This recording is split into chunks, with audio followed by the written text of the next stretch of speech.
Hello everyone and welcome to the video. So today I will be doing a Q&A, and actually from now I'm going to start creating a series called the Athlete Diaries, where it would be things about me as an athlete, my training, and just random bits and bobs, I guess, from my training. So last week, I want to say I posted on my Instagram a little question box. Okay, Laila will not be joining the video. It was like, ask me anything as an athlete, specifically as a female athlete, because I know that the reality is that female athletes do have a lot of challenges that we face, and I wanted to get into them in a little quick Q&A. So let me find the questions because I listed them here. So first question is, what is your lunch before training? Obviously you need something like high in energy, something that's going to give you a high energy. So carbs are always included, whether it's pasta, whether it's bread or something. I always tend to take carbs before training, but I also try to keep it fairly balanced. So incorporating protein always. So even something like a wrap, a chicken wrap, a beef wrap. I'm always looking for something that's balanced, but also that gives me that high energy. So again, carbs. So, what are you currently struggling with as an athlete? I think the last 2 years, mentally, I wasn't in the most ideal headspace, especially with injuries, with like lack of confidence, and something I really don't want to get back into is that mindset. So, something that I would say I'm struggling with is wanting to push, do sessions, and give my all, but at the same time, not overdoing it. I know that last year my injury did get progressively worse, was definitely because I kept on pushing on it and didn't give my body enough recovery that it needed. So I would say just balancing out recovery. And I think the older I'm getting, the more I'm noticing how important recovery is, how much my body needs it. Like, especially when I was young, I used to like get back into things like this and not needing to recover. Nowadays, I need my recovery time. I need my day off. So I need my sleep. And I think that's something that I'm struggling with, just being able to balance this kind of recovery with training. Next question is, do you ever overthink your performance and how do you stay confident? So, yes, I definitely do overthink my performance. I think I'm a very anxious and overthinking athlete, especially since it's such a technical event. You're always like sometimes focusing on too many things that eventually just break it all down. Nowadays, I try to keep my focus on like one or two specific cues that I would be focusing on in that particular jump, for example. So whether it's focusing on my run, focusing on my rhythm, focusing on the takeoff point, but at least it's not everything all at once. It's like me focusing on one particular two is a bit of a stretch. So usually whenever, for example, my coach says to me, okay, Sam, we need to focus on this and this, I'm like, which one's the most important one? Because I can't do two at a time.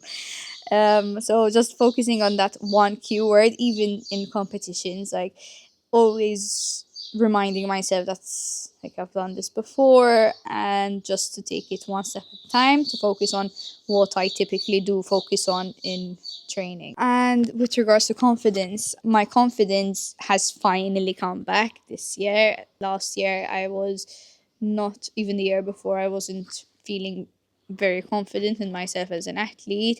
I think I was getting a lot of changes. I wasn't trusting my body. I wasn't trusting the process so well. And I had a bit of a defeated mindset, I would say. So even though I started sports psychology, they still affect me. This year, I think something that had helped me. So last year, when I was doing my recovery and rehab of my knee, I took around a month completely off. Looking back, I was definitely burnt out last year. And I took a month off where I was like, no athletics, no sports, no training. I was just doing my rehab work with my physio. The fact that I took some time away from the sport, I think really helped me. But apart from that, I went into the new season with a completely different mindset. The previous years, I was constantly pushing myself and doing more than I can or more than is possible to try and be the better athlete. And this year I just went into it like, son, just go. And the aim is to have fun. Like, that is literally the aim of the season, to have fun, to find the love in the sport again, and to progressively build up. And what I mean by that is, I think last season I just tried to rush into it, into jumping, into going long approach and all this. And this year I said, okay, when I feel confident in this step, that is when I want to move. And I think that really helped me just build up that confidence in a better and more trusting way. So I could trust myself, I could trust my body, I could trust the process much better. You'd be surprised that once you have confidence in yourself, once you get back that confidence in yourself, just everything follows. Like, I don't know how to explain it, but this year is it's something that I really did feel. So yes, how do you stay confident? The reality in sports is that you're gonna have unconfident phases, and it's just about taking some time to reflect and understand what's wrong, like why am I not feeling confident, and how am I going to slowly build that confidence back up. I think with regards to confidence, it's always something that you need to just go back to basics and build it up and trust your body and trust the process and the preparation. How do you manage your time? This is a tricky one, because as someone that's also self-employed, I feel like I'm constantly struggling and planning and trying to see how I'm gonna fit things in places. At the end of the day, I love my Google Calendar, and I always like make sure I plan things well there. I tend to block out my work schedule and my training schedule. Now, with regards to training, since training and work do clash, I typically have to kind of mix and match and move things around, which can be very frustrating, especially for someone that likes to have everything planned and organized to the dot. So, especially when nowadays the weather doesn't, like, it would be very windy, for example, and training gets moved to another day and I have to shift my whole week. I just get so overwhelmed and so stressed, but I'm learning to adapt to potentially try to adapt. I think as well, from a psychological perspective, it's all about time management. I think being a student athlete from such a young age really helped me understand how to manage my time and how to block out certain priorities first, and then sub priorities and sub priorities, and you slowly start filling in your calendar. I'm always a to-do list person, so I have to-do lists on my notebook, on my phone, on my computer, everywhere, which tends to be a bit confusing, but it works in my head. Having a plan or some sort of structure, because I don't typically have a lot of structure, helps clear up a few of that mental energy that you need to put into that. So definitely work around your priorities and you add into that. So next question. Oh, this is a good one. How do you deal with a bad session? If you had told me last year, I would say cry it out. Now, something I think that's really helped me last year is that it's never really a bad session. And try to get that sort of mentality. You don't want to show up, you don't want to go, and you still end up showing up. Although you have a bad session, the fact that you went there, the fact that you tried, to me was, okay, I did something positive today. So it was always trying to find at least 2, 3, sometimes difficult, positives out of the session. And also reminding myself that just one bad training session, elite athletes have so many bad training sessions, like it doesn't define you as an athlete. Again, it's a lot of reframing. So instead of viewing it as a bad session, like I went, I did my job, I tried, I managed to do maybe one good thing, or today I just showed up and that was enough. So kind of reframing the idea that it's not a bad session, I still got good things out of it. But sometimes, you have a bad session where you literally just and throw it away. And it's okay, because these things happen as well. How often do you train? I am currently training, I would say 6 times. Yeah, I would say 6 times a week. I do 2 sessions of gym, 2 jumping, 2 to 3 running, and then obviously I have rehab work as well on the side. Nowadays I really try to listen to my body, especially when it's telling me like less impact today, or don't overdo it. I really try to get an understanding of how I'm feeling and be aware of certain places that start to bother me just in case. I think the mental side of injury is something I really struggled with last year, and one of the last things I want is to end up in that situation again. So I'm much more conscious on how I feel and how my body is feeling. Then again, it does sort of create that dilemma as, okay, my body is struggling. Do I keep pushing or do I take a step back and recover? So that's kind of another challenge that I'm struggling with, trying to find that balance. Do you train with the same intensity when on your period? And I think this is such an important question, because I feel that here in Malta, or possibly especially if you have a male coach as a female athlete, this topic is not really spoken about. The reality is there are some days where I feel so bad, I'm still gonna push myself. And I always get my coach telling me, okay, but if you were in a competition, like, what are you gonna do? And I'm like, oh my god. I mean, I would still push, but it's struggles. It's big struggle. I've really learned to listen to my body. So I'm still going to try, but maybe it's not full intensity. Maybe it's not full weights at the gym. Maybe it's not the full number of jumps I need to take. But the fact that I go and I still manage to get something done, it helps me as well be more confident in myself and say, like, you know, like, in spite of all that, I still managed to come and I still managed to do a session. So yes, I do think that you would need to adapt training, and that I don't train as intensely when I am on my period. And I feel that that's just a form of intelligent training and just being smart about it, learning to listen to your body and not forcing it. Do you follow a particular diet, and did you ever struggle with food? Do I follow a particular diet? Not necessarily. I tend to focus on being balanced with my meals, definitely. So again, having that source of carbs, protein, but I don't restrict myself. Especially, I think my weekends are just, my Fridays are pizza night.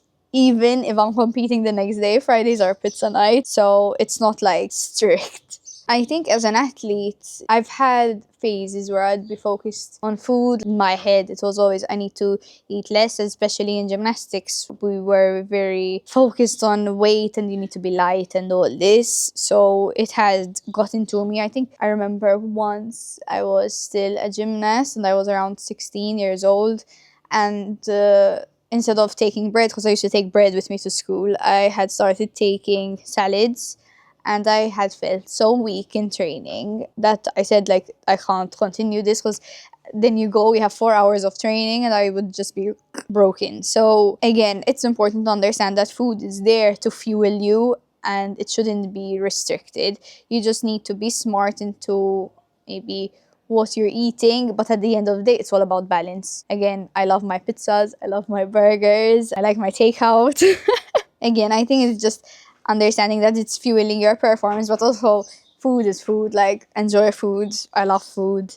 And just being balanced. I think that is the key word whenever it comes to diet, just being balanced. So next question, how do you deal with body image in sport? So this can be a very, very big challenge. Constantly, without wanting, you compare yourself to others, especially if you're in an environment where there are constant female athletes. So this one has more muscle, this one's more lean, this one's more this, and you unknowingly start comparing yourself. More than anything, I try to focus on what my body can do and how it is feeling. So currently, I do feel strong, I'm feeling faster, I'm feeling more stable. You know, again, weight is not everything, and kind of shifting the perspective that it's about how my body functions and not necessarily how it looks. This shift is really important, but it is a constant struggle of moving back and forth and constantly reminding yourself. But it is a constant struggle, especially in sport and seeing other female athletes. Social media as well, especially, is one of them. But yes, I think what I would say is shifting that perspective rather than on aesthetics, on how I look, but how my body feels and how it functions and all the things that my body can do for me, kind of. Do you track calories as an athlete? No.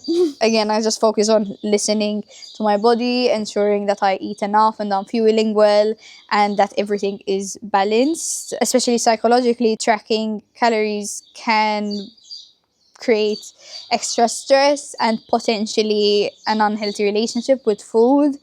But again, awareness is good. It's just the obsession when it gets bad. But no, I've never really tracked calories. I remember once I was aiming to do it and I just found it too much work. I never continued it. Do you ever compare yourself to other athletes?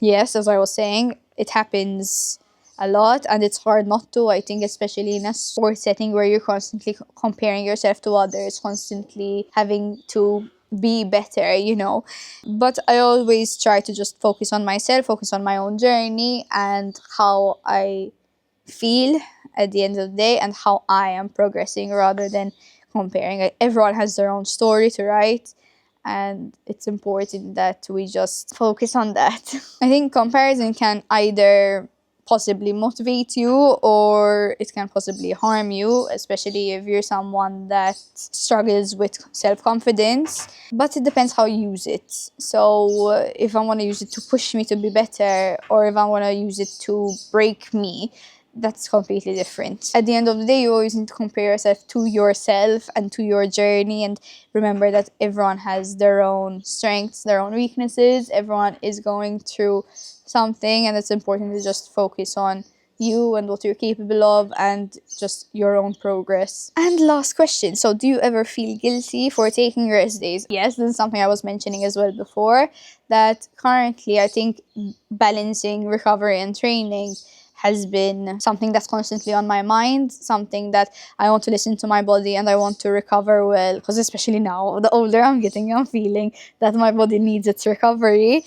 Also, like, to a certain extent, am I not doing enough? So you have this constant battle in your head. At the end of the day, it's important to understand that rest is part of training, rest is part of performance, and I think guilt tends to come more from a like, I want to be better, I should be doing more, I'm not doing enough kind of mindset. When we start to understand that recovery is a part of training, rest days are a part of the training program, then we can kind of start to accept that me taking a rest is not something bad, but it is something that my body needs to be able to push and to be able to work. Thank you so much for watching this video and I hope it helped you in any way.